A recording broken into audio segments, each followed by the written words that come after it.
Ézéchiel chapitre 8, versets 1 à 18. Ce sont les 4 premiers versets qui vont nous intéresser pendant notre enseignement. Mais nous allons lire le 8e verset pour revoir le contexte et avoir une idée claire pour ne pas faire des prétextes en ces lieux. Amen. Nous allons lire avec Papa Laurent Ézéchiel, livre du prophète Ézéchiel chapitre 8, versets 1 à 18. Ézéchiel chapitre verset 1. La 6e année, j'étais assis chez moi et les responsables du peuple assis devant moi. La main du Seigneur tomba sur moi. Verset 2. Je regardais et je vis un être qui ressemblait à un esquisse en dessous de ce qui semblait être ses reins. C'était comme l'éclat d'un métal. Verset 3. Cet être tendit une forme de main par une mèche de mes cheveux. Et l'Esprit me souleva entre ciel et terre, et me transporta dans une vision divine à Jérusalem, à l'entrée de la porte du parvis intérieur du temple, celle qui est tournée vers le nord, où se trouve la statue de provocation, celle qui provoque l'Éternel, qui ne tolère un rival. Verset 4. Et voici que la gloire du Dieu d'Israël m'apparut là, exactement comme je l'avais vu dans l'Acte 5, et il me dit: Fils d'homme, lève les yeux du côté du nord. Je levai les yeux du côté du nord, et voici qu'au nord de la porte de l'autel, cette statue de provocation s'est dressée en l'entrée. Verset 6, il me dit encore: Fils d'homme, vois-tu ce qu'ils font? Regarde les pratiques si abominables les Israélites commettent en ces lieux pour m'éloigner de mon sanctuaire. Mais tu en verras encore de plus graves. Verset 7. Puis il me conduisit à l'entrée du parvis, et je vis qu'il y a un trou dans le mur. Et il me dit: Fils d'homme, perce la muraille. Je la perçai, et une porte à 9. Il me dit: Entre et regarde les horreurs abominables qu'ils commettent ici. Verset 10. J'entrai, je regardais, et que je vis dessinées sur la paroi toutes sortes de représentations de reptiles et de bêtes répugnantes, et toutes les idoles de la communauté. 70 hommes responsables de la communauté d'Israël se tenaient debout devant les idoles. Chacun d'eux avait en main son ascensoir, s'élevait le parfum d'un nuage d'encens.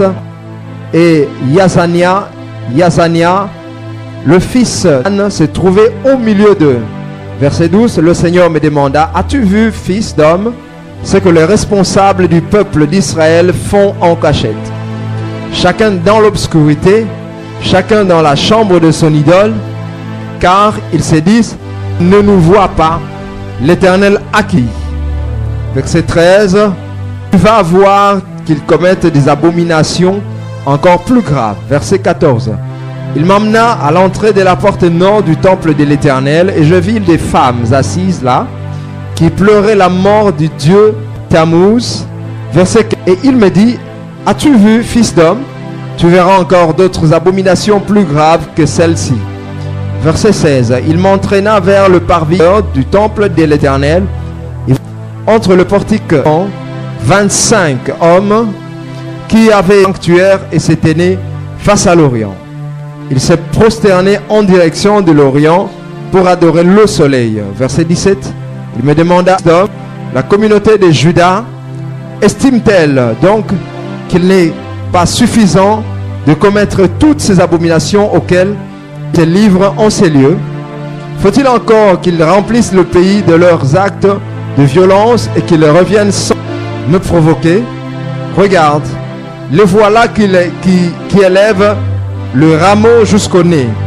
Verset 18, à mon tour, j'agirai en colère. Je n'aurai pas un regard de pitié, et je serai sans merci. Ils auront beau crier à tue-tête vers moi, je ne les écouterai pas. Que Dieu bénisse sa parole. Amen.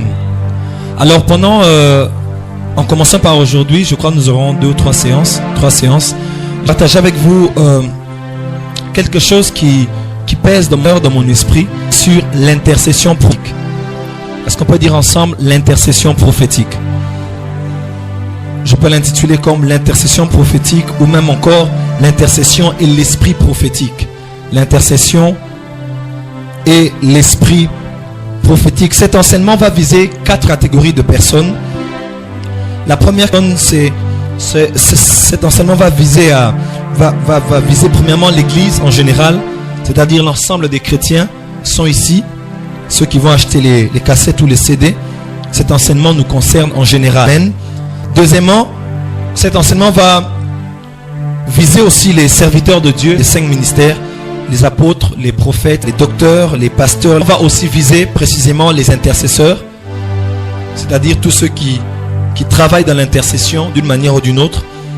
Et quatrièmement, cet enseignement va viser les prophètes ou bien ceux qui exercent des dons de révélation, travaillent avec des dons de révélation. Et deuxièmement, cet enseignement va poursuivre 4 objectifs principaux.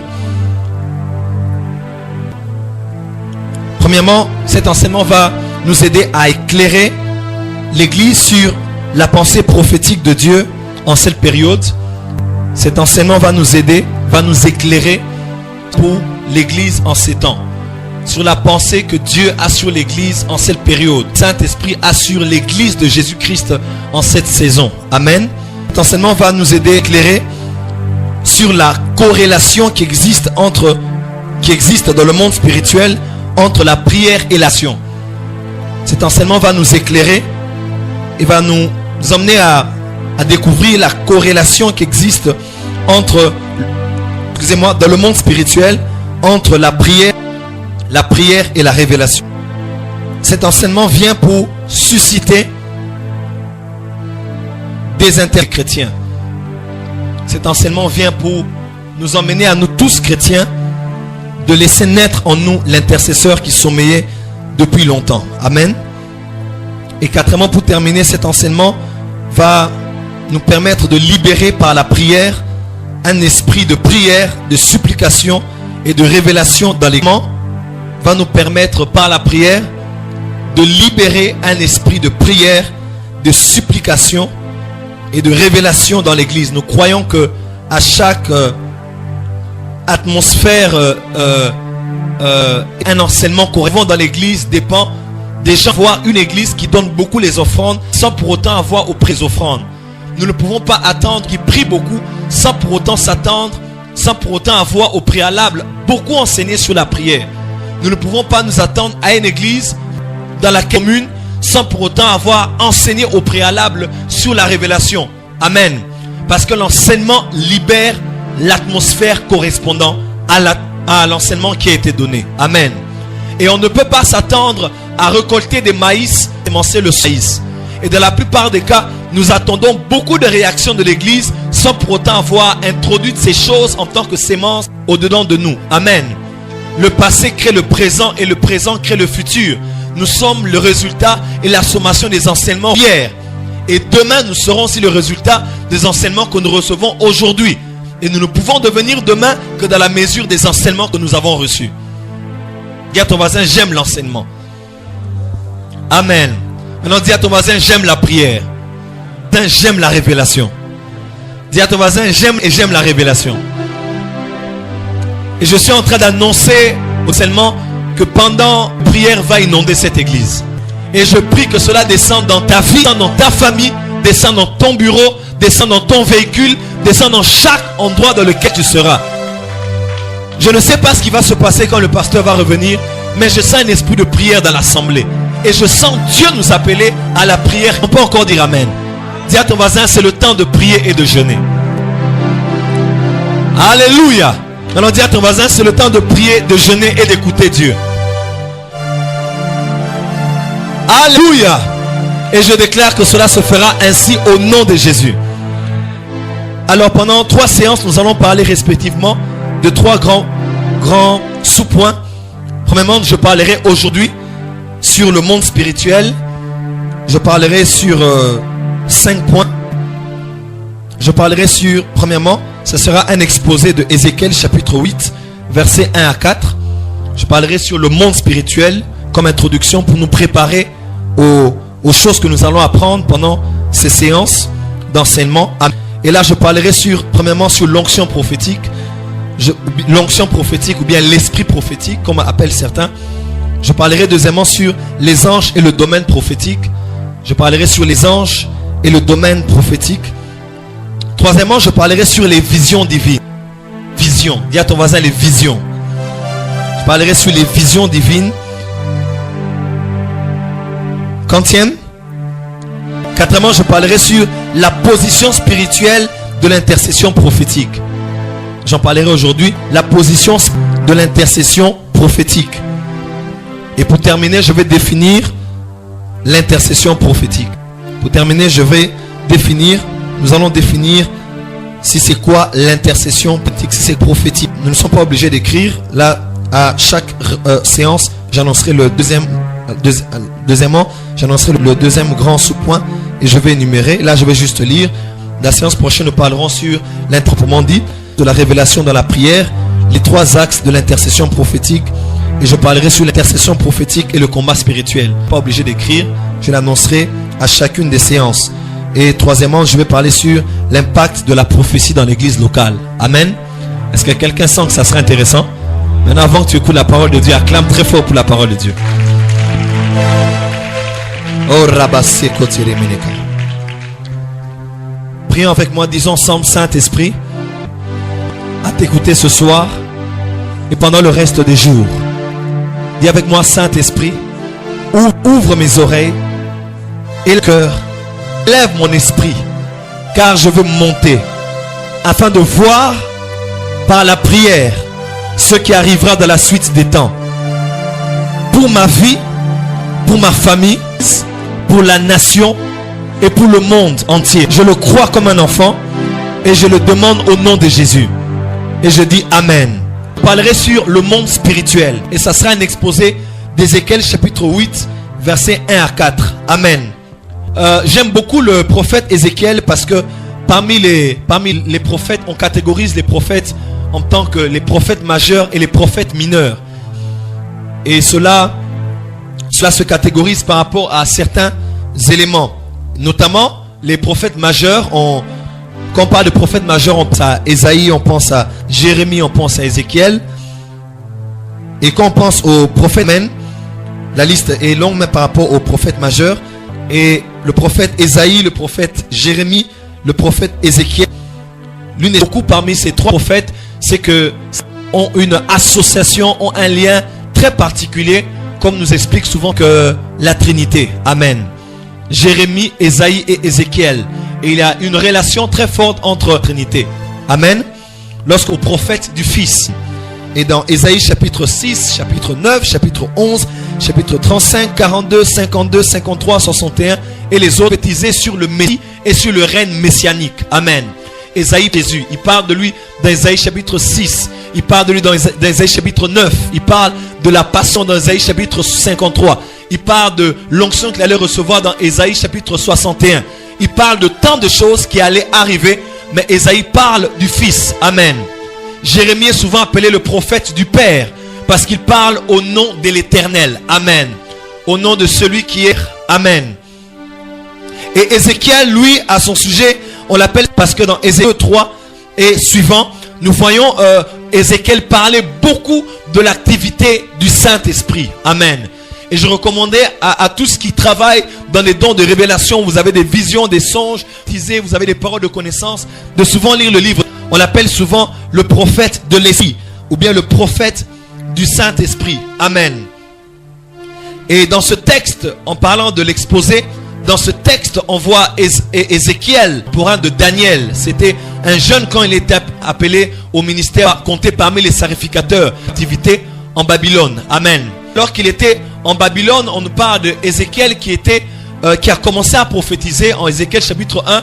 Il a eu des visions divines avec les captifs auprès du fleuve de Kébar. Et la main de l'Éternel est tombée sur lui. Il a commencé. La vision était la succession des messages très forts que Dieu a eu à dire à Juda et à Israël. Amen.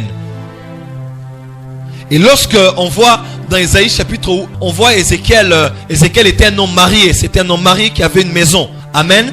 Il était mari il avait une femme. D'ailleurs, comme acte prophétique, Dieu l'avait ravi sa femme plus tard.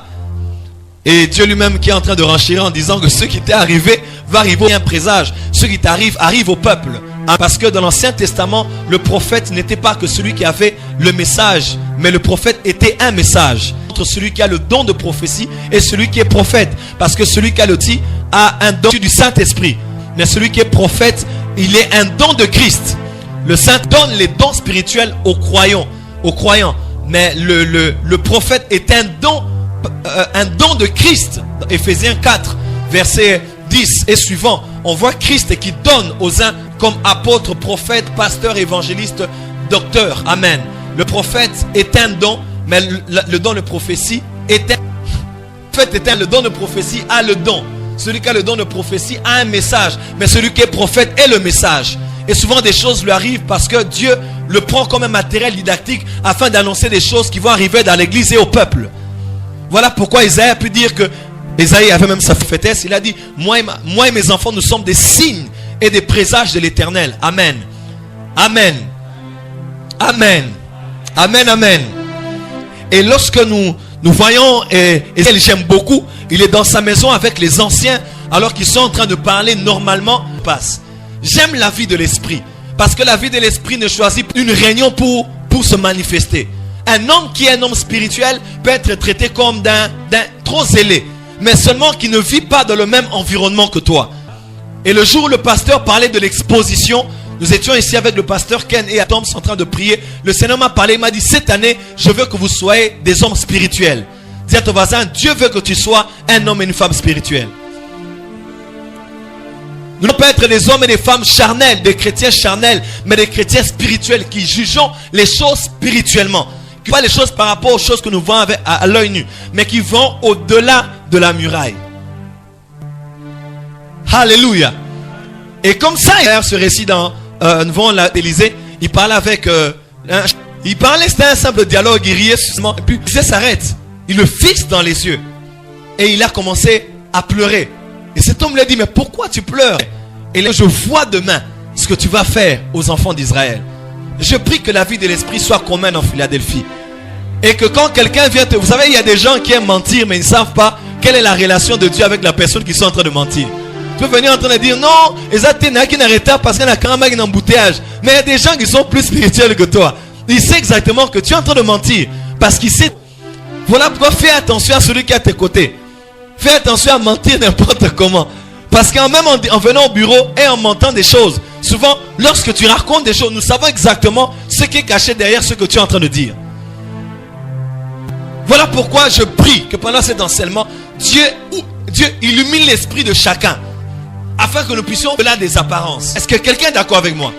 Dis à ton voisin, je suis prêt pour ces choses. Et alors qu'il parlait, poum, la main de l'Éternel, dit la Bible, la main de l'Éternel tombe sur lui. La main du Seigneur sur lui. Et lorsque nous entrons dans le contexte biblique, souvent référence à la puissance de Dieu, à sa capacité, à sa force qu'il déploie pour intervenir dans les affaires des hommes. Amen. De l'autorité de Dieu. Quand on parle de la main de Dieu, ta droite, on fait allusion à sa puissance, à sa force, à son autorité d'agir dans les affaires des hommes en bien ou en mal. Parce que quand la main de l'Éternel vient sur quelqu'un qui le craint, la main de l'Éternel est une bonne main sur lui. Mais quand la main de l'Éternel vient sur quelqu'un qui vit dans le péché, qui est méchant, lorsque le jugement de Dieu s'abat sur lui, la main de l'Éternel tombe sur cette personne. Ce n'est pas pour faire miséricorde, mais c'est pour exercer un jugement. Est-ce que quelqu'un est d'accord avec moi? Voilà pourquoi dans Ésaïe chapitre 59, le prophète qui dit que la main de l'Éternel n'est pas trop courte pour agir, ni son oreille trop dure pour entendre. Donc cette capacité de te faire du bien, de te sauver, de te guérir, elle n'est pas courte, mais à cause de tes péchés, elle est raccourcie. Amen. Cette main, c'est la capacité de Dieu. C'est sa puissance qu'il déploie pour intervenir dans les affaires des fils des hommes. Mais dans Hébreux chapitre 10, verset 31, on dit qu'il est terrible de tomber entre les mains de l'Éternel. C'est par rapport à la colère et au jugement. Mais je prie que tous les jours de ta vie de l'Éternel soient bonnes sur toi, soient bonnes sur tes enfants, soient bonnes sur tes affaires et ton ministère. Si quelqu'un... Mais cette main de l'Éternel fait aussi allusion souvent au Saint-Esprit. La main de l'Éternel fait aussi allusion dans quelques versets sur la personne même du Saint-Esprit. Mais là où je veux m'atteler, c'est que la main de l'Éternel dans le contexte prophétique, l'onction prophétique. La main de l'Éternel dans le contexte prophétique a l'esprit prophétique. Là, on lit dans Jérémie chapitre 1 verset 9. le jour de la vocation du prophète Jérémie, Jérémie est en train de parler avec le Seigneur. Le Seigneur lui dit que je t'avais déjà consacré dès le ventre de ta mère. Je t'avais choisi pour que tu sois prophète. Amen. Et alors qu'il parle avec Dieu, il dit, Seigneur, je suis un enfant. Dieu dit, non, qui t'a dit que tu es un enfant? Alléluia. Tu me dis à quelqu'un que Dieu ne te voit pas comme tu te vois. Mais la personne ne connaît pas l'âge de ton esprit. Parce qu'il est une chose d'avoir 30 ans, mais il en est une autre d'avoir 60 ans dans l'esprit. Voilà pourquoi la sagesse ne dépend pas du nombre des jours. Parce qu'en réalité, dans l'homme, c'est pris. Et chance. Dis à ton voisin. Parce qu'il y a d'autres chrétiens, il a 30 ans de vie chrétienne, mais spirituellement, il est encore un bébé avec une grosse bavette et un biberon qu'on doit le faire boire tous les jours. Il faut qu'on le fasse la suivi. Quand il est malade, on a omis de le rendre visite. Il fouille l'église pendant un mois, pasteur Ken. Et il dit que vous m'avez blessé. Jusqu'à ça, continueras-tu dans ces voies? 10 ans de vie chrétienne, tu n'as jamais gagné une âme. Tu n'as jamais influencé quelqu'un. Paul, pendant 3 ans, a influencé l'Asie. Mais toi, pendant 3 ans, pendant 7 ans, quelle est la personne de l'église qui peut dire que cet homme a influencé? Le pasteur Dalo ira en paix. Parce que nous dirons que cet homme a influencé. Mais toi, tu as 10 ans, 20 ans, 30 ans. Petit, quand on a commencé la vie chrétienne, toi, tu étais là. Mais combien de vies tu as affectées? Combien d'âmes tu as donné? Combien de fois tu as été un modèle de ton environnement? Voilà pourquoi ce qui importe dans le monde d'aujourd'hui, c'est l'âge spirituel. Voilà pourquoi un petit garçon de 2 ans peut bouffer un aîné. Parce que c'est un sorcier. Pourquoi? Parce que spirituellement, il est plus âgé que lui.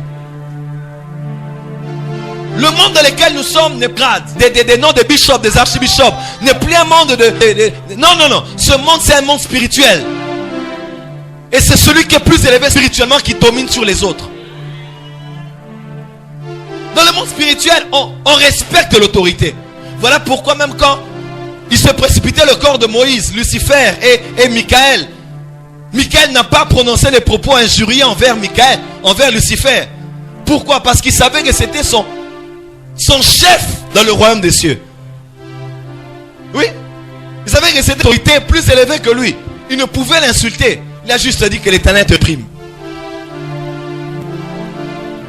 Parce qu'un homme sur qui l'onction a été, même autrefois, est un homme à respecter. Même s'il ne marche plus dans les voies de l'Éternel, son Dieu. C'est ce qui fait que David n'a pas touché sur Ésaü, sur Saül. Parce qu'un endroit sur lequel d'Élysée, quand ils sont tombés, ils sont toujours dangereux. Voilà pourquoi fais attention à l'onction. Il a dit, ne touchez pas mes oins et ne faites pas du mal à mes prophètes. Parce que l'onction protège. Et celui qui touche le oint touche Dieu. Psaume chapitre 2. Pourquoi les grands de ce monde se lient contre l'Éternel et son oint? Pourquoi? Mais attention, ne touchez un oint, parce que tu touches à quelqu'un. tu touches à 6600 volts. Dis à ton voisin, fais attention à moi. Alléluia. Tu es un homme dangereux. Tu es une femme dangereuse. Parmi les sorciers, je dis que tu es dangereux. Parce que le Christ veut dire le oint, le Mashiach. Et le chrétien, c'est un Christ. Parce que Christ veut dire le oint et son onction. Voilà, Christ, il est le oint. Mais quand il vient vers toi, il te oint. Afin que tu deviennes un Christ et son onction. Afin que Dieu et que les autres continuent. Est-ce que quelqu'un est avec moi? Est-ce que quelqu'un est avec moi? Et quand on parle on parle d'onction prophétique, c'est quoi? L'onction prophétique numéro 1, c'est l'onction que Dieu a. C'est l'onction qui repose sur le prophète en tant que ministre. C'est l'onction qui repose sur du prophète. À chaque appel est attaché une onction particulière. Les apôtres ont l'onction apostolique. Les prophètes ont l'onction prophétique. Les pasteurs ont l'onction pastorale pour paître les brebis. Les évangélistes de même et les docteurs de même. Amen. À chaque appel est attachée une onction particulière. Dans l'Ancien Testament de l'onction royale, les prophètes recevaient l'onction prophétique sacerdotale. Amen. Gloire à Dieu, parce que nous avons Christ qui est tous les trois en même temps. J'aime bien dans l'histoire de Lazare. Il vient d'abord comme le sacrificateur. Il vient compatir et il pleure devant le tombeau de Lazare. Il était le prophète dit, ne craignez pas, parce que cette maladie n'est pas pour la mort, mais afin que la gloire de Dieu soit manifeste. Parce que le prophète voit demain. Il a dit, Lazare, sors. Alléluia. Il était lui-même roi, prophète et sacrificateur. Dans l'ancienne alliance, nous voyons combien d'hommes comme Betsalel avaient reçu l'onction et pour pouvoir faire des œuvres d'art, les ustensiles, alléluia, il était loin pour cela. Et à chaque appel est attachée une onction particulière parce que l'onction correspond à une fonction. Tu as dit l'Esprit du Seigneur est sur moi et j'enseigne vraiment à l'aise. Ça c'est mon domaine. Alléluia. Alléluia. Merci Seigneur. J'ai reçu, il a dit l'Esprit du Seigneur est sur moi car il m'a oint pour. Tu es oint pourquoi? On ne reçoit pas l'onction pour jouer, on ne reçoit pas l'onction pour dormir, on ne reçoit pas l'onction pour des spectacles, on reçoit l'onction pour une fonction divine que Dieu t'a donnée, t'a assignée sur la terre et dans l'église. Que ce soit pour les ministres, que ce soit même si tu es diacre, oindre pour gérer l'argent. Il peut te oindre pour savoir quoi faire. Tu n'as pas dit amen. Il peut te oindre, si les occultistes le font avec des liens, nous pouvons le fonction de Dieu. Est-ce que quelqu'un est d'accord avec moi? Dis à ton voisin, j'aime l'onction. Ah oui, ce que tu aimes, viens vers toi. Ce que tu respectes, t'approches. À chaque fonction est attachée une onction particulière. Le pasteur Dalo, il est loin pour être pasteur. Alléluia. Il y a des hommes qui sont loin pour être interprètes. À une onction des miracles. Et quand il disait recevez, le prophète disait, l'interprète disait Boyamba, les gens tombaient. Et le pasteur, alors c'était l'interprète. Mais seulement quelques temps après, le pasteur a remarqué que ce qui descendait n'était pas de lui. Il sentait l'énergie quitter l'interprète. Quand tu ne sais pas ce que tu es, on va t'exploiter. Et l'interprète ne savait pas qu'il avait quelque chose que le pasteur n'avait pas. Et le pasteur faisait tout sans pour autant le dire que tu as quelque chose de Dieu. Et vint le jour où l'interprète tomba malade. Que fit le pasteur? Il suspendit son message.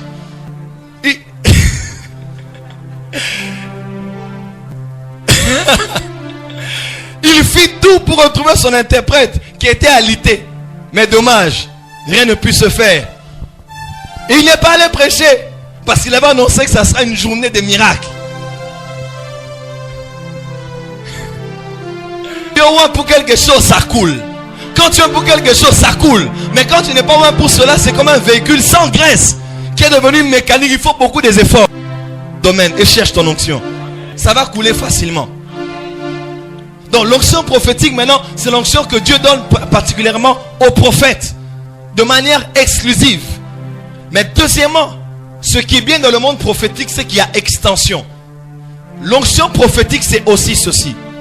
L'onction prophétique ou l'esprit prophétique, c'est aussi un mandat, un manteau, une onction que Dieu donne à un serviteur ou une servante de Dieu pour, sous l'autorité du prophète, ou bien comme un prophète, pendant un temps, mais sans avoir été au préalable appelé à un ministère prophétique.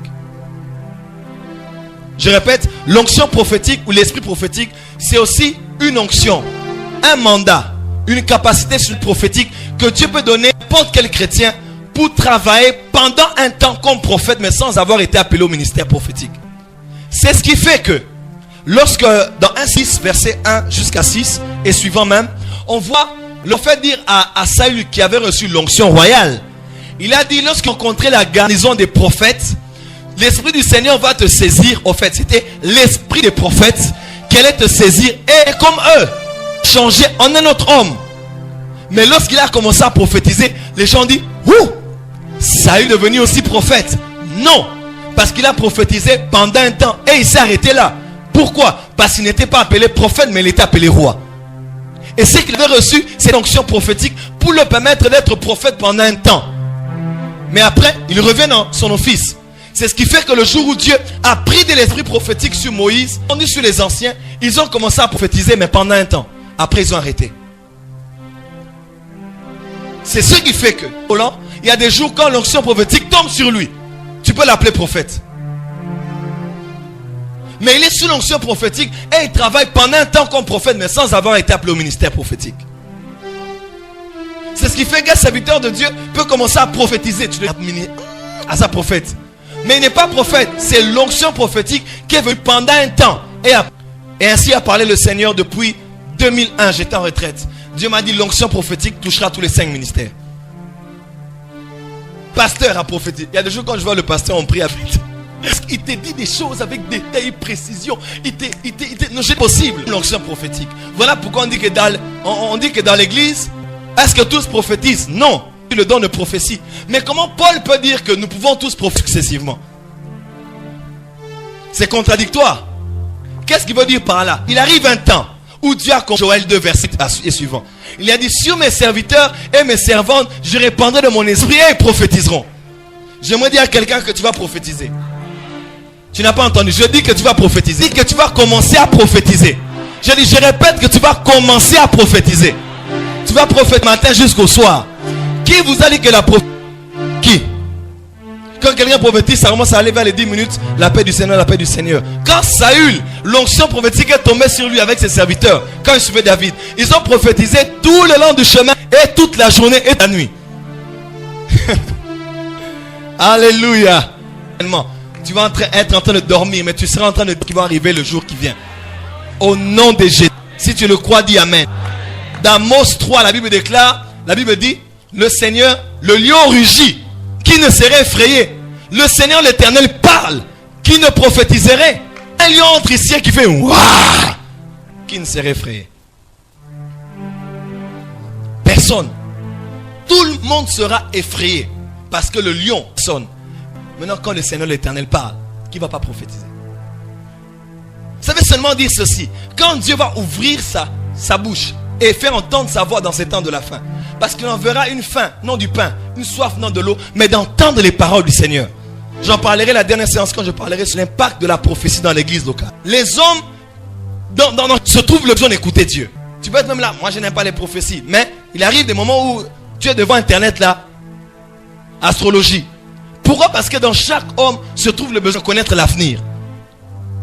Ou même d'entendre la voix de l'Éternel.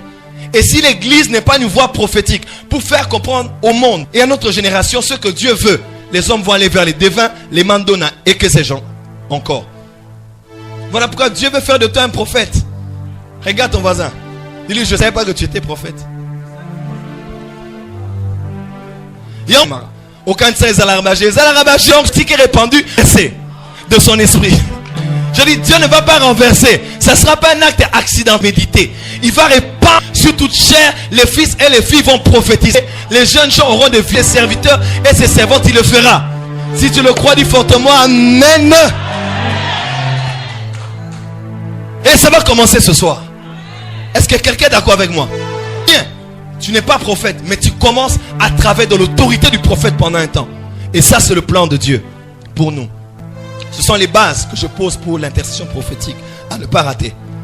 Et quand on voit même dans Jérémie 1, 9, comme je le disais, et après là, la Bible déclare que Dieu étendit sa main et toucha la bouche de Jérémie et lui dit, voici je mets mes paroles dans ta bouche. Quelle est cette main qui pouvait mettre les paroles de Dieu dans la bouche de Jérémie? Quelle est cette main qui poussait les paroles de Dieu dans la bouche de Jérémie? Sinon l'onction. Élisée est en train de vouloir prophétiser. Et il dit même au roi Akab, je crois, il dit, si ce n'était à cause de la présence de Josaphat, je n'ai même pas prophétisé. C'est pourquoi? Parce qu'il y a souvent dans l'atmosphère qui font court-circuit.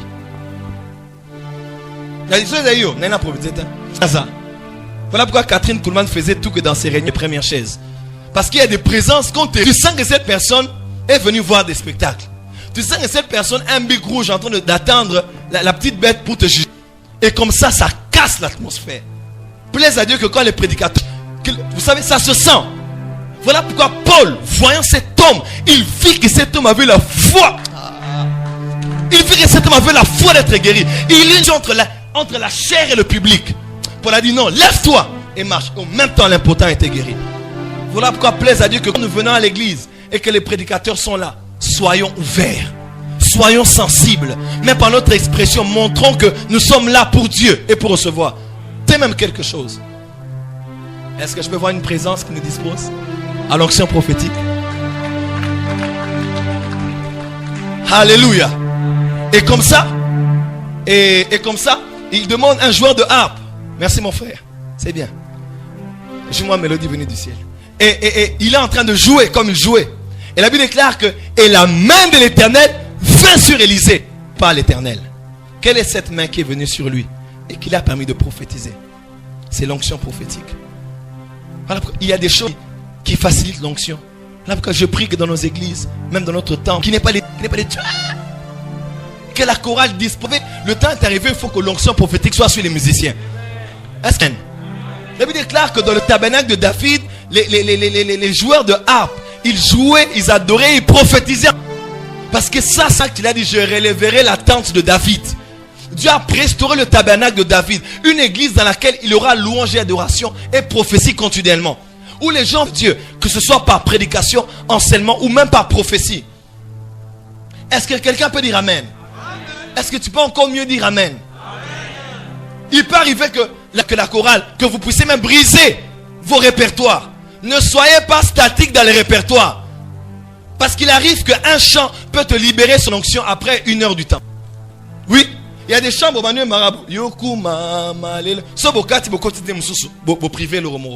pouvez continuer à un moment, paf, quelque chose se passe dans l'atmosphère. Voilà pourquoi le prix à payer pour la présence de Dieu, c'est le temps. Souvent, on est trop limité à Bobukati. Celui qui veut doit payer le prix du temps. La présence de Dieu coûte le temps. L'onction coûte le temps. Quand on parle de s'attendre à Dieu, ça veut dire au vandi. Au vandiko, au bani minuti. Parce que tu t'attends à Dieu. On est trop oppressé. On est dans une génération de rapidité. Tout maintenant pour retirer l'argent, au solara un mur. Rapidité. Pour me la secret instantané. Tout est instantané.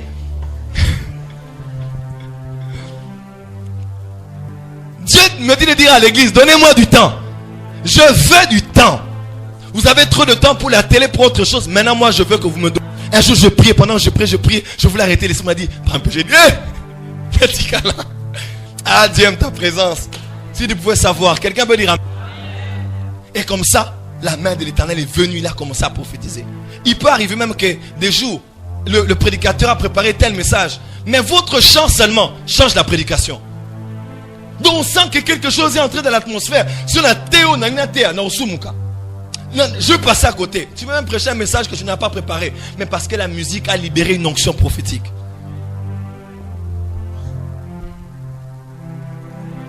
Alléluia. Alléluia. L'onction prophétique, Apocalypse 11, verset 3. C'est le pouvoir de prophétiser. À ce deux témoins, il leur sera donné le pouvoir, la prophétiser, de parler de la part de Dieu. L'onction prophétique. Amen. Sur le prophète. Et deuxièmement, se passe dans le verset 2. Il dit, je regardais, voici, c'était une figure ayant l'aspect d'un homme. Vous savez, le monde spirituel, Dieu, certes, quand il veut t'introduire dans la révélation, il te répand, il te touche avec l'onction prophétique. Ils vont aussi accompagner du ministère des anges qui travaillent dans le domaine de la révélation. Parce que dans le spirituel, il y a une très très grande organisation. On parle des anges, on parle des archanges. Les arcs supérieurs en rang. Et il y a plusieurs, ceux qu'on voit dans la Bible, dans les livres, nous n'y croyons pas. Amen. Mais pour l'expérience spirituelle, ils ont vu le ciel, ils ont vu les anges. Ils peuvent témoigner que la Bible est vérité. Amen. Et qu'il existe des anges à la tête d'un certain groupement des anges de quelque chose de spécial dans le royaume de Dieu. Par exemple, on voit Michael qui est le chef, le défenseur d'Israël. Lui, il a toute une armée. Lui, guerre n'a pas combat. Donc même Gabriel, on l'a fait catch. Quand Michael vient, on sait que c'est la guerre. Ça sent la guerre quand Michael est là. Mais plutôt qu'on voit Gabriel, on voit Gabriel comme étant messager. Dans l'Ancien Testament, surtout dans Daniel, on le voit venir comme un homme parlant à Daniel. Et il le parle, il le donne des visions, il explique les visions même. Parce qu'il existe des anges dans chaque domaine. Il paraît même qu'il y a Raphaël qui s'occupe du domaine de la guérison divine, comme certains le disent. Parce qu'on se pose la question, comment est-ce qu'un ange qui peut toucher de l'eau et de l'eau devient guérissante? Un ange peut toucher de l'eau et de l'eau devient un remède pour toutes les maladies. Cet ange avait certainement un lien avec la guérison divine. Parce qu'il existe des anges qui travaillent dans le domaine de la guérison divine. Un jour dans une réunion à ma campagne, j'étais en train de prêcher, de faire un service. Et je vois un ange à côté d'un frère qui le touchait les yeux. Je ne connaissais pas le frère, je voyais un ange en train de le toucher les yeux. Et j'ai dit, il n'avait pas de lunettes, j'ai dit à ce frère, je vois un ange qui touche Dieu et il te guérit. Le frère dit, c'est pas possible. Et devant tout le monde, il a dit, mais je souffre les yeux. J'ai laissé mes lunettes à la maison. Et jusqu'aujourd'hui, il a été guéri. Parce qu'il existe des anges assignés dans chaque domaine. Même des anges de la louange et l'adoration. Les myriades là qui chantent les cantiques du ciel. Quand tu dors comme ça, bam, tu entends venir.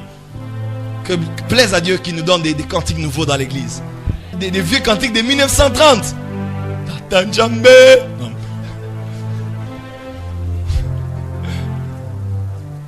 Djambe. C'est bien. Mais pourquoi pas de nouveaux cantiques? Voilà pourquoi j'aime quand je prie avec les amis, tu vois. Il y a des mélodies qui viennent là. Quand la Shekina est dansée. Donc Michael Smith soit à Kenga. À retirer dans la prison. Bon, moi les bébés là-bas. Dans ma deuxième, ma troisième. Oh, I love. J'aime ça. Alléluia. Tu me fais du bien. Que Dieu te bénisse. Alléluia. Je disais quoi? Des anges qui travaillent dans la louange et l'adoration. Dans la délivrance, dans la guérison. Il existe des anges attachés à chaque domaine qui régit le royaume de Dieu. Mais aussi il y a des anges dans le domaine de la révélation. Quand tu lis dans Daniel chapitre 8 verset 15 à 19, un homme devant Daniel, il lui montre des choses, il explique des choses, il pose même des questions, on l'explique. Et Ézéchiel 40, 1 à 4, Ézéchiel 40, 1 à 4, Apocalypse 22, 6 au 10e verset, voit Daniel, Jean qui est tellement ébloui par les prophéties et les visions, il se jette à terre. Et alors qu'il veut adorer l'ange, il dit, n'adore pas, ne m'adore pas, parce que je suis le compagnon de tes frères les prophètes. Parce qu'il y a des anges qui travaillent aussi avec les prophètes. L'ange a dit, je suis collègue, un compagnon de tes frères les prophètes. Il y a des anges qui travaillent avec ceux qui travaillent dans le domaine de la révélation. Même quand tu dors, tu vois. Oh, tu crois que c'est qui? C'est pas ton oncle, c'est pas ton grand-père, c'est un ange. Ils n'ont peut-être pas la forme avec des ailes toujours, mais ce sont des anges que tu ne comprends pas. Oh, j'étais là, juste à une voix qui m'a dit, rentre à l'esprit. Souvent c'est un ange qui t'a parlé. Est-ce qu'on peut dire amen? Les apôtres, Luc a su discerner que dans tel moment Philippe a entendu la voix de l'ange, dans tel moment Philippe a entendu la voix de... Quand on entre dans la maturité spirituelle, on commence à discerner, à savoir, ça c'est Jésus qui m'a parlé, ça c'est le Saint-Esprit. Alléluia. Oh Ramacha. Et cet ange qui dit, je suis compagnon de tes frères les prophètes. Donc je travaille avec les prophètes. En 2004, je suis à l'UPN. J'ai fait la missiologie. J'ai le docteur Élise Boulon. Chez l'apôtre Jonathan Mongali. Et alors qu'on était en train de suivre la missiologie, on partageait souvent sur le réveil, l'église, ce que Dieu attend de nous. Et on était dans une série de prières. Et un soir, alors qu'on a fini de prier, je suis rentré dans notre home, l'homme des hommes. J'ai prié et je me suis endormi. Et à peine endormi que mes yeux spirituels se sont ouverts. Je ne sais si c'était dans ce corps ou le corps spirituel, mais j'ai vu quelqu'un entrer. Quelqu'un comme je vous vois papa, il est entré. Maman, il est entré dans cette pièce, dans cette chambre. Il était en safari. Quand je l'ai regardé, c'est Jésus. Parce que vous savez, les anges sont tellement près de lui qu'ils finissent par le ressembler. Voilà pourquoi quand nous sommes près de lui, nous tous des visages découverts, nous qui le contemplons, nous sommes changés en la même image que lui. Heureux sont tes serviteurs, Salomon, parce qu'ils contemplent ta face, parce que la sagesse qui est sur toi tombe sur eux. Oh oui, ils sont tellement près de lui qu'ils finissent par le ressembler. Voilà pourquoi on peut mettre un L après leur nom, Michael, Gabriel, parce qu'ils sont attachés à la divinité, ils finissent par le ressembler. Est-ce que je vais avancer? Et cet ange est devant moi. Mais ce ne sont pas des choses qui doivent être pour une certaine catégorie de gens. Tu dois vivre ça. Et Dieu m'avait dit, Joël, quand je te même esprit qui t'a suivi tombera sur toutes les personnes qui vont croire en ce que tu as vécu. Et l'ange était devant moi. Et après, j'ai senti comme la même présence que je sens quand je commence à prophétiser sur les gens. Je sentais une forte présence qui était commune. Et il me regardait, il m'a posé la question, il m'a dit, quel est ton nom? Je m'appelle Francis, nom que ma mère m'a donné. Mais je lui ai dit, je m'appelle Joël. Alors que je me suis rappelé plus tard que le pasteur Esprit Makadi m'appelait Trell depuis 2002-2003. Quand j'allais chez lui à la maison manger, il me disait, Joël, viens à table. Et je me disais, Dad, je ne m'appelle pas Joël, je m'appelle Francis. Et sa femme, maman Gina, quand elle venait, n'ayant même pas entendu son mari m'appeler ainsi, elle m'appelait Joël. Viens, on va parler. Elle dit, oh, bon, Joël. Alors que c'était qu'elle était en train de me faire comprendre quelque chose. Et après, quand j'ai répondu à l'ange Joël, je ne savais pas. Parce que dans le monde spirituel, on a une connaissance qu'on n'a pas physiquement. C'est ce qui fait que, comment est-ce que Pierre pouvait savoir que ça c'était Élie, ça c'était Moïse?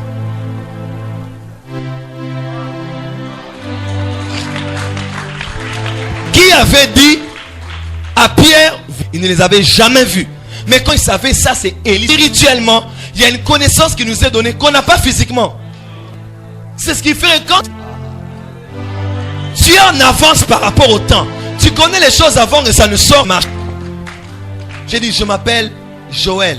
Et oui, tu as bien dit. Parce que tu es un homme qui aura une outre. Et tu iras très loin pour chercher du vin et rêver plusieurs. Je n'avais pas compris. Et là, ceux qui étaient attachés à mon appel, il me dit, tu peux t'améliorer. Fais encore des efforts. Il me dit, Dieu te donne l'autorité sur telle catégorie de personnes.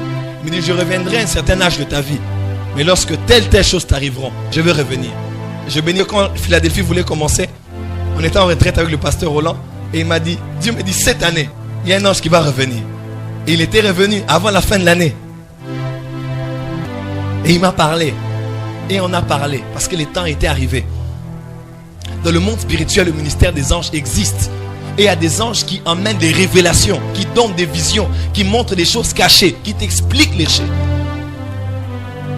Et je lui ai même posé la question, je lui ai dit, maintenant toi, quel est ton nom? Quel courage prophétique. Oh, I feel it. Cet enseignement, c'est théorie et pratique. Dis à ton voisin, théorie et pratique. Est-ce qu'on est d'accord? Est-ce qu'on est d'accord? Oh, Ramassana. Que la gloire te revienne, Jésus. Il m'a dit, je m'appelle Roua. Roua en hébreu veut dire vent. Voilà pourquoi il dit, il fait de ces services flammes de feu des Roua. Hein? En hébreu, Roua. Souffle. Il m'a dit, je suis un ange d'autorité dans le royaume prophétise. Et j'ai compris que c'était l'ange que Dieu avait donné pour mon ministère. Ce qui fait que souvent quand on a même les cultes du jeudi, c'est souvent quand on prie, je peux même sentir que Moutas, c'est comme si quelqu'un est en train de me dire, Asa. Les anges existent. Le ministère des anges existe. Comment la nuit tu peux croire qu'un démon t'a attaqué? La journée tu dis que des moments quoi, bouni c'est qui a fort. Mais quand c'est un ange qui t'apparaît, tu as honte de le dire. Et même quand tu le dis, on te traite d'orgueilleux. Comment on peut être plus réel de la présence des démons que de la présence? Comment on peut être plus sensible à la présence des démons? Moi, les chrétiens, la senti des moments où il faut esprit. Mais quand c'est un ange et tu essaies de parler, on va dire, trop spirituel. Oui, Naza, trop. C'est le temps d'être chrétien spirituel. Et non, chrétien, tu es d'accord, dis avec moi, amen. Ken, tu peux t'habituer plus à Satan qu'à Dieu. Dieu a regretté sur une église dans l'Apocalypse parce qu'il cherchait à découvrir les profondeurs de Satan. Il y a des gens qui font toujours tout pour connaître Satan. Ça se dit,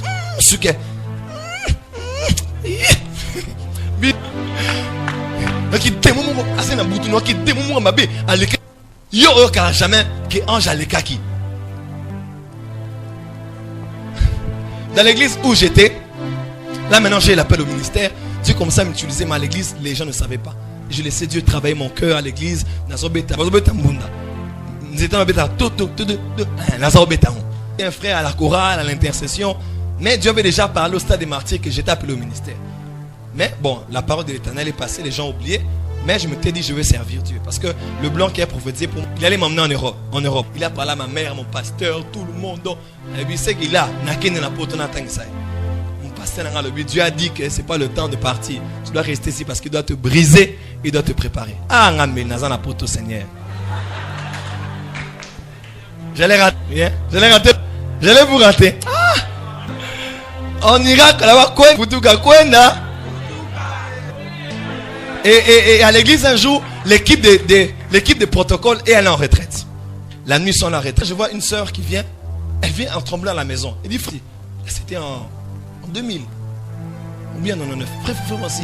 Tout le monde a boutu tout le monde. Tout le monde a dit pembe. A melbiso a biso. Allez chercher mon enfant. Seigneur. Et nous m'en blâme. Il dit sœur ma mon yango. J'ai dit vraiment l'histoire de con. Je n'irai pas si tu ne me parles. Je suis allé dans l'annexe qui est chez nous à la maison. Je me suis enfermé. Bien aimé, je me suis endormi. Je me suis couché. Et à peine j'étais couché, j'ai commencé à prier en langue. J'ai senti quelqu'un entrer par la porte. Je voyais la forme de la personne. La personne entrait. Elle s'approchait. Oh Ramachanda. Elle s'approchait. Et plus elle était proche de moi, j'ai vu la personne. C'était un ange. J'étais l'enveloppe. L'enveloppe est tombée à mes côtés. L'enveloppe s'est ouverte et un petit papier est sorti. On a écrit vœux. Et l'esprit m'a dit, parle-leur sur le vœu. Elles ont fait beaucoup de vœux, mais cela a bloqué leur vie. Ils doivent d'abord réparer avant que je n'ouvre le ciel. J'ai commencé à prier. Je suis aller. Et alors que j'entrais, le modérateur frère un peu rigolo. Les frères qui amènent à 10. Il parlait de tout, de rien. Mais après même en riant, il a dit, j'ai dit Seigneur et bandit. Et quand on a parlé sur les vœux, on a commencé à prier, bien aimé. Ils ont ouvert leur cœur, ils se sont répandus. Tout cas sur la parfum. Parfum. Et écoute ta placement. Parce qu'il existe des anges qui donnent des révélations. Et je prie ce soir que lorsque tu dormiras pendant ces 3 semaines, que ça commence ces 3 semaines, puisse s'enclencher jusqu'au retour de Christ. Qu'il y ait des anges qui viennent pour te parler, te dire des choses claires sur tes affaires, sur ta fille, sur ton fils, sur ce voyage, sur cette entreprise, sur cette association que tu dois faire. Parce que les anges existent. Qui sont-ils si ce n'est des esprits que Dieu a donnés pour ceux qui doivent hériter du salut? Est-ce qu'on est d'accord avec ça? Et l'ange là ouvert les yeux et il a commencé à voir une vision. Est-ce qu'on peut dire? Dis à ton voisin. Non? Une vision veut dire une perception du monde extérieur par l'organe de la vue. Lorsqu'on parle de vision, on parle de perception du monde extérieur par l'organe de la vue. Je vois Papa Amos. Je vois Papa Robert. Je vous vois avec l'organe de la vue. Mais une vision divine, je dirais, c'est elle. Par les organes de la vue spirituelle. Si je peux dire ainsi. Parce que à part tes 2 yeux, tu as aussi des yeux spirituels. Au fait, tu es spirituel. Tu es un esprit, tu as une âme et tu habites dans un corps. Le corps, c'est ton enveloppe, ton âme, ta personnalité, ton esprit, c'est toi. En réalité, dans l'homme, c'est l'esclade. Tu souffres de la gastrite. Pourquoi tu dis que j'ai la gastrite? C'est ton corps qui a la gastrite. Ton esprit n'a pas la gastrite. Quand ton père est décédé, il était chrétien. Pourquoi tu dis que mon père est mort? C'est ce corps qui est mort. Lui, il dort. Il n'est pas mort. Il est juste passé de la mort, de la vie à la vie. Il continue à vivre, mais hors de son corps. Mais dans un endroit, un certain nombre d'événements. Dis à ton voisin, je ne suis pas un corps, je suis un esprit. Voilà pourquoi le jeûne, c'est bien. Jeûner, ça ne change pas Dieu, le jeûne te change. Le jeûne, Dieu est le même avant et après que tu aies jeûné. Et avant que tu aies jeûné. Parce que le jeûne maintient la chair en... Et quand tu jeûnes, ton esprit devient mobile. Un homme comme Élisée pouvait être là et il voyait que Géasi l'avait trompé. Jésus est de sorte que par le... Ça veut dire plus que ça. Ça veut seulement dire comment un esprit dans le corps d'un... Il y a jeûne. Parce que l'esprit devient mobile quand la personne jeûne. J'étais dans une réunion, il y avait un prophète qui a dit, ainsi par l'Éternel, protocole, venez, allez, sortez, allez à 3e avenue. Il donne le nom de l'avenue. Il venait de notre pays en Europe. Il dit, entrez sur cette avenue. Il dit, je dis par exemple, mais vraiment c'était comme ça. Mais les détails, je les ai omis. Il a dit, entrez, vous allez voir nous étions à l'Idamin.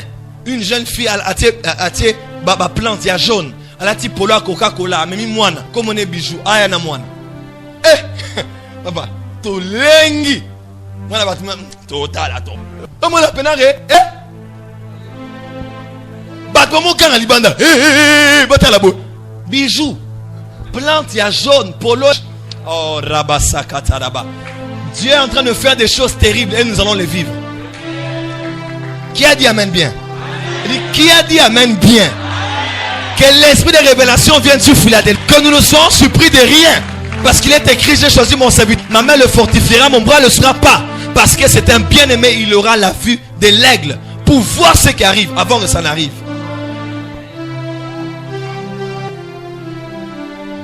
Aigle. Tu as 2 yeux spirituels. Oh, que Dieu illumine les yeux de vos cœurs, a dit Paul. Parce que tu as des yeux spirituels qui voient le monde spirituel au travers de tes yeux physiques fermés. Il y a des gens, mais c'est la rapport à sa vision. Ce n'est pas les yeux physiques, ce sont les yeux spirituels. Dans la tradition, l'histoire nous dit que Jean était... On l'avait crevé les yeux, il ne voyait pas. Jean dit, puis je vis. Il vit avec quoi? Tu as les yeux spirituels qui voient. Le monde spirituel a toujours été là. C'est pas qu'un ange t'est apparu, c'est seulement que tes yeux spirituels se sont ouverts. Parce que le monde spirituel est toujours là. On vit avec 2 mondes à la fois. Est-ce qu'on peut... Et quand tu dors, tu as des visions. C'est ce qu'on appelle les visions nocturnes ou bien songes. Des visions, rapidement. Les visions sont les visions que nous avons, nous avons avec les yeux spirituels ouverts ou fermés. Ce qu'on voit la nuit, c'est évidemment ce qu'on appelle vision nocturne ou bien songe. Dans le monde des visions, les visions divines réduisent la distance. Non, ça je vais en parler tantôt. Dans les visions divines, en fait, il existe des visions courtes. C'est vrai, quelqu'un peut avoir une vision de 30 secondes. Quelqu'un d'autre peut avoir une vision de toute une journée. Je connais un prophète. Il était chez lui à la maison en train d'écrire. Pasteur Ken, il écrivait. Il est entré dans une vision. Il voyait comme dans... Tout le monde a jeu virtuel. Tu m'as parlé au Maroc de cinéma.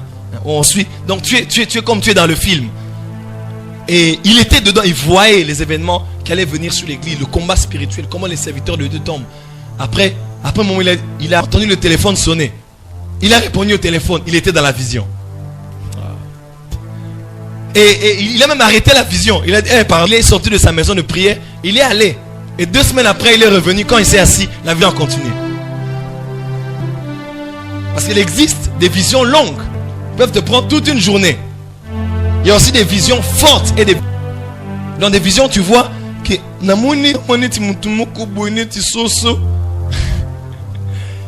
ça ne veut pas dire que ce que tu vois est faux. Mais il faut souvent la maturité pour discerner ce que tu as vu en flou, là veut dire. Parce que Dieu parle comme ça aussi. Donc tu n'as pas vu clair, mais dans ce cas-là, il faut la maturité pour comprendre que Dieu voulait me dire ça même si ce n'est pas clair. Parce que spirituellement, on ne pourra pas tout décrire. Voilà pourquoi même dans l'Ancien Testament, Ézéchiel, Daniel, même dans Jean, il dit, il avait la forme de. Il était semblable à. Il était comme. Il avait semblable à. Pourquoi? Parce que les choses spirituelles, pour les décrire avec les mots, on utilise peut-être quelques mots ou quelques images. Il était un visage comme un aigle, comme un bœuf. Peut-être que ce n'est pas forcément ça. Mais c'est vraiment ce qu'il a pu dire. Parce que les choses spirituelles, c'est spirituellement qu'on en juge. Amen. Les visions sont souvent indescriptibles. Sinon, souvent par des mots, des images, comme je l'ai dit tantôt, connues des hommes. Ça c'est important. Les visions divines réduisent la distance entre le temps et l'espace. Dans les visions divines, il n'y a pas de temps. Dans les visions divines, il n'y a pas d'espace. Voilà pourquoi il était à Babylone, Ézéchiel, mais il était emmené à Jérusalem. Dans une vision, tu peux être ici, mais au même temps, au même temps, Kisantu. Nawapi? Moi, mon pasteur à l'Obaraming. Nange. Namituna Angeba. Naba Kongo. Nangeba. Yoga comme Ngeba. Alléluia. Alléluia. Les visions divines réduisent la distance qu'il y a dans l'espace. Tu peux être ici. Dans une vision, tu arrives en Allemagne. Un ami que je connais dormait et il s'est vu en Allemagne en train de prier pour une femme.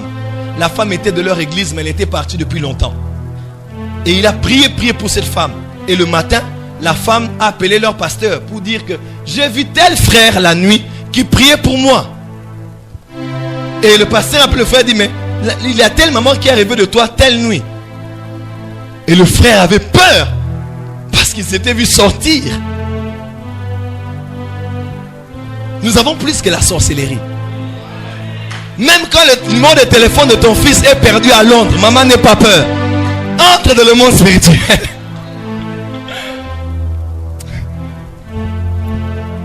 Ça, c'est pas un enseignement sur les visions. Je vais finir.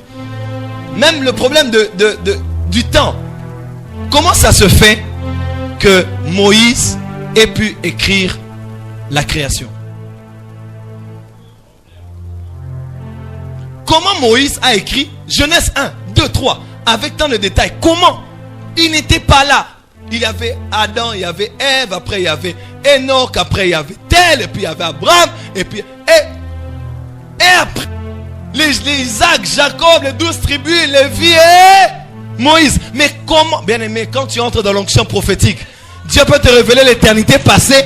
Parce qu'Ézéchiel a vu Lucifer quand il était dans le ciel, quand son cœur était corrompu, et jusqu'à ce qu'il soit précipité. Dans le monde spirituel, Dieu peut t'amener au commencement. Il peut t'amener dans le futur. Voilà pourquoi on a dit monte ici. Oh. Dis à ton voisin monte. Ne soyons plus des chrétiens superficiels. Dans les bâtons, dans les mensonges, dans les péchés, dans les convoitises. Les abandonnons ces choses. Montons. Parce que nous sommes spirituels. Nous n'avons que des corps, mais nous sommes des esprits. Alléluia. Alléluia. Élisée était là. Il a vu clairement Géasi quand il volait. Jésus était là. Il a dit, mais voici un homme en Israël donc qui a le cœur qui n'a pas de fraude. Mais comment tu m'as vu? Je t'avais vu quand tu étais sous le figuier. Oh, j'aime ça. Voilà pourquoi dans ta vie de prière, quand tu as cet esprit-là, tu pries même pour des sujets. On ne t'est informé que spirituellement. C'est même ça l'intercession prophétique. Nous, je vais m'arrêter à l'introduction et puis nous allons prier. Amen. Si on pourra tout terminer, gloire à Dieu. Sinon, Dieu nous donnera le temps de parler de beaucoup de choses que j'ai écrites aujourd'hui. Amen. Amen, amen. Un amen plus fort. Un amen plus fort. Dieu peut te faire voir les choses clairement, des choses passées. Un jour, nous étions dans une réunion, là où je priais à l'église. Et à l'heure de l'adoration, Dieu me fait voir qu'il y avait un frère qui était dans la réunion. La nuit, il avait eu un songe. Et il a vu qu'il y avait des hommes en armes. Et il y avait des hommes qui l'attaquaient. Et celui qui était à la tête de la foule avait une lance. Et Aya Kangie a poignardé plusieurs fois Natolo. Et Dieu me dit que frère Aza a loti boé. Donc le Dieu de Daniel est Dieu. Pourquoi ne voyons pas les miracles? Arrêtons. Voilà pourquoi Dieu a dit à Gédéon, Tika qu'on se plaindre n'a passé. Va avec la force que tu as. Il y a beaucoup de gens ici qui nous donnent des miracles. Pourquoi ne voit pas les paralytiques marcher? Moi je vois ça. Va seulement avec la force que tu as. On est trop plaintif dans l'église. Alors qu'on a des choses que Dieu nous a données. Comment tu vas avoir le courage de donner une parole de connaissance, mais tu n'as pas le courage avec ton don de guérison de dire à quelqu'un, lève-toi, prends ton lit et marche. Tu as des choses en toi. Oh. Dis à ton voisin, tu as des choses en toi. C'est ça la vie chrétienne. Ça doit être naturel. Comme dans le temps de Salomon, l'or était commun. Ça doit être commun. Un diacre Philippe qui va évangéliser. Un papa Milan, Étienne, qui a le visage qui brille comme un ange, qui guérit des malades là-bas. Ça doit être des choses normales dans l'église. Qui a dit amen? Et Dieu me dit, il va aller en Afrique du Sud. Mais Dieu dit qu'il fasse attention. S'il abandonne Dieu, il va subir le châtiment de l'ennemi. Bien aimé, à la fin de la prière, une soeur m'a appelé. Sincèrement, elle m'avait découragé. Dieu m'est témoin. Elle m'a dit, frère Francis, Nebi Kolingaba prophétie mingi. Mais obi air adoration, ils ont air et adoration. Ils ont air et prophétie. Sincèrement, la zone est c'est une rapinali qui s'y peine. Mais ces choses, je ne les fais pas. Nous avons le belhanga, ce qu'on a ça la bonne.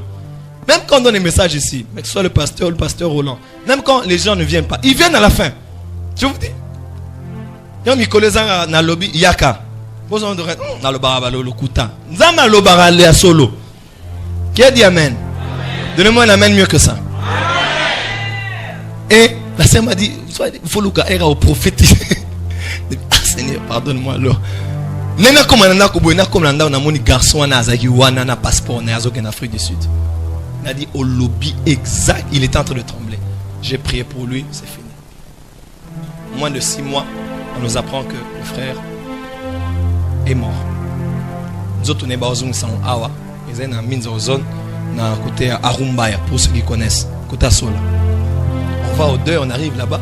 Et celui qui m'interprétait souvent, il est aussi à l'église, dans l'équipe d'évangélisation. Il dit, hey, frère Foncé Loba qui est en haut. Non, quand j'arrive, je ne comprenais pas. Il dit, hey, frère Anna, Jiken, Ake a lingi ba momi, kuna lingi ba momi, a lingi ba momi. Ako linga moi si il y a Sud-Africain. Pour basa Sud-Africain, ba linga ming ba zaïrois. Hein? Entre guillemets, pour ba loba, biso to ba ako, kolinga. To ba, to take care of. Amen. Et fais attention à Boykoka. Et puis Master Bakou, mais il n'a pas parlé, Bakangier, celui qui était à la tête a sorti le poignard et il a poignardé. Et il est mort sur le champ. Et on l'a emmené à l'hôpital, on l'a rapatrié. Dieu parle des choses passées avec exactitude, des choses futures. Parce que Dieu a un pied gauche dans le passé, droit dans le futur. Il est assis dans ton présent. Il est le maître des temps et des circonstances. Est-ce que tu peux dire Amen? Est-ce que tu peux dire Amen bien? Est-ce que tu peux dire Amen mieux que ça?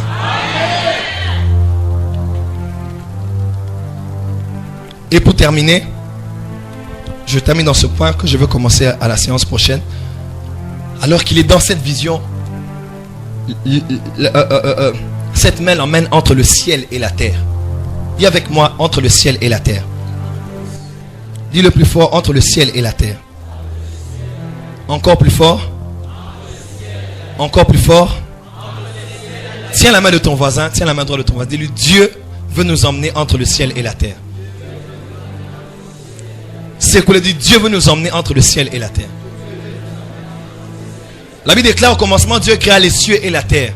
Les cieux sont les réalités spirituelles et la terre sont les réalités terrestres. Amen. C'est pas seulement les cieux ici, la terre. Non, c'est spirituellement. Parce que nous reconnaissons que les choses physiques ont été tirées des choses spirituelles. Quelqu'un peut dire Amen avec moi? On a emmené le prophète entre le ciel et la terre. Pourquoi? Parce que c'est la position stratégique qu'il y a dans l'intercession prophétique. Entre le ciel et la terre. Entre la terre et le ciel. Entre le ciel et la terre. Parce que c'est là que se trouve la frontière entre le naturel et le surnaturel. Entre le tangible et ce qui n'est pas tangible. Entre le visible et l'invisible. C'est la frontière qu'il y a entre ce qu'on voit et ce qu'on ne voit pas. C'est la frontière qu'il y a entre ce qu'on peut toucher et ce qu'on ne peut pas toucher.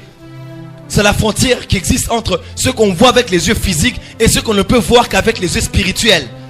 Et c'est dans cette position-là que Dieu nous emmène pour l'intercession prophétique. Pourquoi je le dis?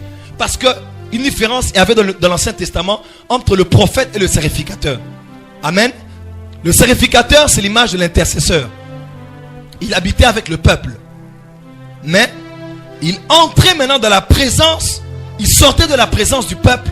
Il entrait de la présence de Dieu au nom du peuple qu'il représentait. Pour demander miséricorde à Dieu pour lui et pour tout le peuple. Amen. Tandis que le prophète, lui, il habitait avec Dieu. Il vivait dans les montagnes. Ce n'était pas un homme des hommes, c'était un homme de Dieu. Il vivait avec Dieu et il sortait de la présence de Dieu. Il entrait dans la présence des hommes représentant Dieu. Voilà pourquoi il disait, ainsi parle l'Éternel. Et il annonçait ce que Dieu voulait. Il n'habitait pas avec les hommes de peur d'être compromis. Même quand il était avec eux, il était un homme qui habitait continuellement dans la présence de Dieu. Et quand on parle de l'intercession prophétique, c'est que Dieu est en train de nous emmener pour être prophète et intercesseur. C'est-à-dire être en mesure de prendre les choses des hommes et de les amener devant Dieu et de prendre la pensée de Dieu et l'amener devant le peuple. Et ça, ce n'est pas une affaire que de pasteurs. Tous les chrétiens sont en train d'entrer dans ce mouvement que Dieu est en train d'envoyer. Est-ce qu'on peut dire Amen très fort? Donne-moi un Amen plus fort que ça. Parce que entre les cieux et la terre, c'est l'endroit de tous les enjeux spirituels. Tout ce qui se fait dans les airs. Amen. Pourquoi est-ce que le diable corrompt les gens aujourd'hui par la télé, par les clips des musiciens américains, tout ça? Pourquoi? L'internet et tous les péchés qu'on voit. Parce que ce sont des ondes. Oui, ce sont des ondes. Il y a des esprits mauvais dans les lieux célestes. Éphésiens 6, 12 et suivant. Le diable utilise les ondes pour envoûter les enfants aujourd'hui. Par les dessins animés, par la télévision, par les clips que tu as même dans ton téléphone là. Par les clips de monsieur un tel, un musicien tel, que tu as comme sonnerie, toi qui es chrétien. Pourquoi y a-t-il une telle influence? J'en parlerai à la deuxième séance sur le combat spirituel. Pourquoi il y a une telle influence? Parce que c'est dans les ondes, c'est dans les airs. Et Dieu nous amène là afin d'imposer le règne de Dieu. Est-ce que quelqu'un est d'accord avec moi? Est-ce que quelqu'un est d'accord avec moi? Voilà pourquoi les prophètes habitaient les montagnes. Parce que les montagnes se trouvent, les sommets des montagnes se trouvent entre les cieux et la terre. Élie a dit, si je suis un homme de Dieu, c'était où? Au sommet de la montagne. Ne descends pas, reste là. Voilà pourquoi Bethel, à Bethel, il a vu une échelle qui touchait. Est-ce qu'on peut avancer? Est-ce qu'on peut avancer? Voilà même pourquoi Jésus-Christ est mort entre... Parce qu'il prenait de ce qui était de Dieu, il l'emmenait vers la terre. C'était un temps de transaction. Il prenait nos péchés, nos infirmités et il nous donnait sa vie. Oh, c'est vraiment ça. Alléluia. Et il nous donnait sa vie. Et Dieu est en train d'emmener l'église à être une église qui intercède prophétiquement, qui prie avec l'esprit des révélations. Amen. Amen, amen. Je vais m'approfondir sur ça à la séance prochaine. Je donne seulement une définition et nous prions. L'intercession prophétique est une incitation spirituelle à prier donnée par le Saint-Esprit à propos de situations et de circonstances pratiquement inconnues de tous au naturel.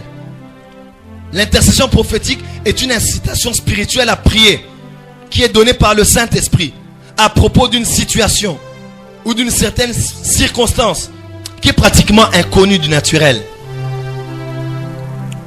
Une servante de Dieu prophétesse, Cindy Jacobs, une fois elle était en train de cuisiner, son mari était au salon, elle cuisinait et elle a vu ses deux enfants, parmi lesquels Daniel, qui était un petit garçon, en train de pleurer. Maman, j'ai mal, maman, j'ai mal. Et la maman dit, mais qu'est-ce qui se passe? Il dit, maman, j'ai mal au ventre. On dit, mais la maman, elle avait le discernement, elle a compris que ça, c'était pas une douleur naturelle. Elle a dit à son fils, viens, on va prier. Et ils ont commencé à prier.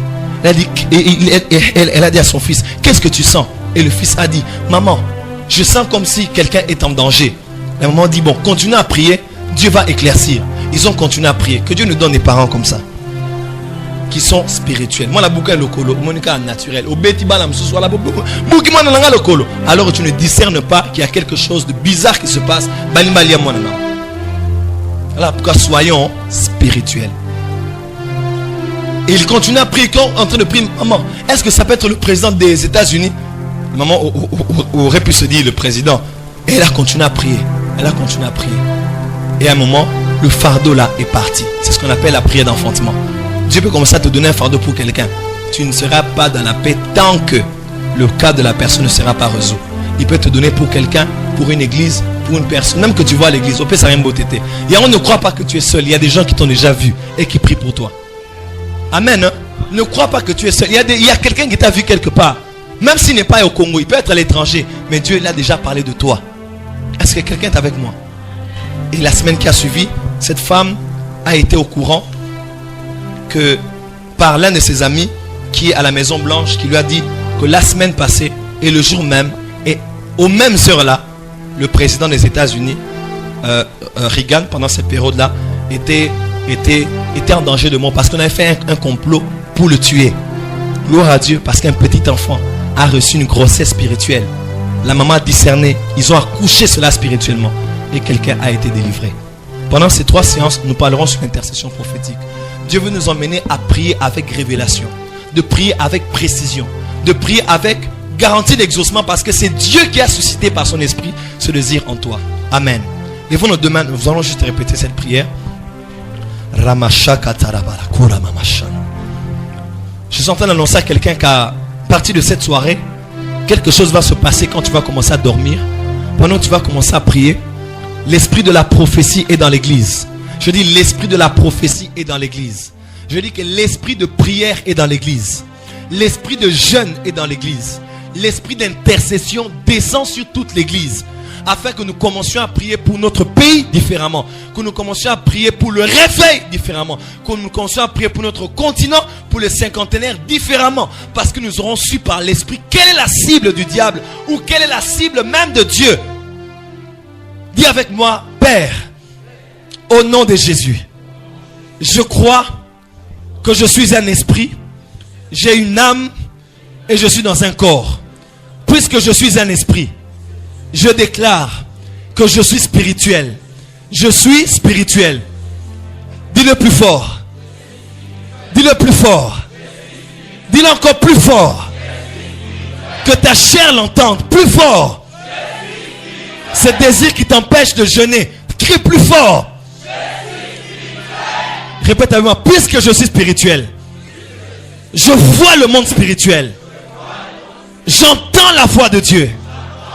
Je reçois des visions. J'expérimente le ministère des anges. Dans ma vie, dans ma famille, dans mon foyer, dans mon travail, dans mes études. Au nom de Jésus, du Père, par le Saint-Esprit, je reçois l'onction prophétique. Je reçois l'onction prophétique. Je reçois, dis-le avec foi, je reçois maintenant même l'onction prophétique. Le passé, le présent, le futur n'est plus caché à mes yeux. Ce qui est invisible n'est plus caché à mes yeux. Ce qui est caché n'est plus caché à mes yeux. Car le Saint-Esprit est en moi. Et il me révèle les choses que l'œil n'a point vues, que l'oreille n'a point entendu, que ne sont pas montées dans le cœur des hommes, mais que Dieu a réservé pour moi. Au nom de Jésus, lorsque je dormirai, je verrai. Lorsque j'aurai les yeux fermés, je verrai le monde spirituel. Lorsque j'aurai les yeux ouverts, je verrai aussi le monde spirituel. Maintenant, commence à prier en langue. Commence à prier en langue.